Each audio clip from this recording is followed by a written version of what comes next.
La programmation 2018-2019 de l'Opéra Toulon-Provence-Méditerranée, présentée au foyer Campras ce mardi 15 mai, s'ouvre sur une nouvelle saison très marquée par de grands titres du répertoire, avec Rigoletto, Le Barbier de Séville, Turandot, L'Élixir d'amour, mais aussi le chef-d'œuvre de l'opéra russe Eugène Onéguine. Et parmi les ouvrages rares, en lyrique, les deux courts opéras de Giancarlo Menozzi, Amelia va au bal et le téléphone, qui n'ont jamais été créés à Toulon, qui sont une merveille. En symphonique, Le songe d'une nuit d'été.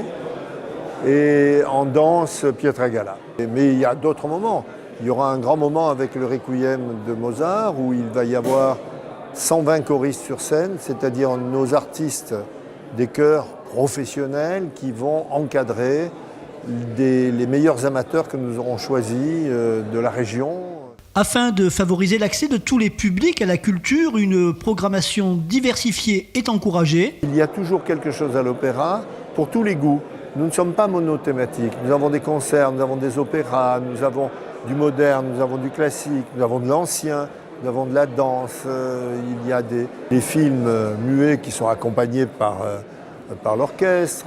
Beaucoup de choses se passent dans cette maison et n'ayez pas peur de franchir le pas, on est très accueillants, vous êtes chez vous quand vous rentrez à l'opéra, n'ayez pas peur de cette maison parce qu'elle est aussi dorée sur tranche. C'est aussi une volonté politique de la part de notre tutelle, la métropole Toulon-Provence-Méditerranée et le département du Var, qui veulent que nous gardions cette spécificité à la fois,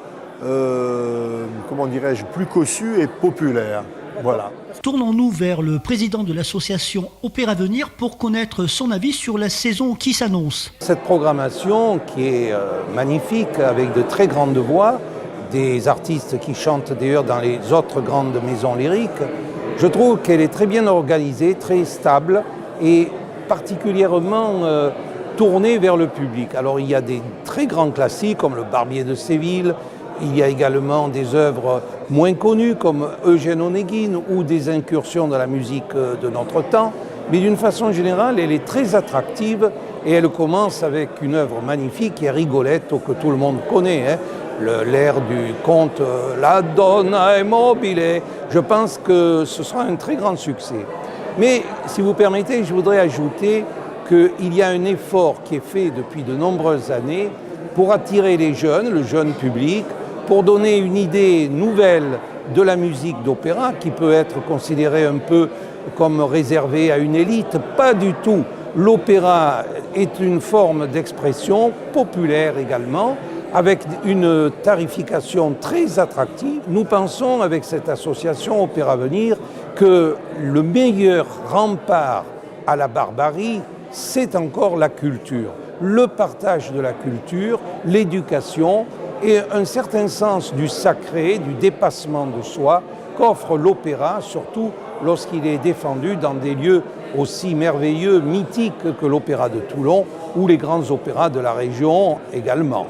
Peut-être que ces témoignages vous auront donné envie de tenter l'aventure et de découvrir sous les ors et les pourpres de ce vieil édifice les grands titres du répertoire.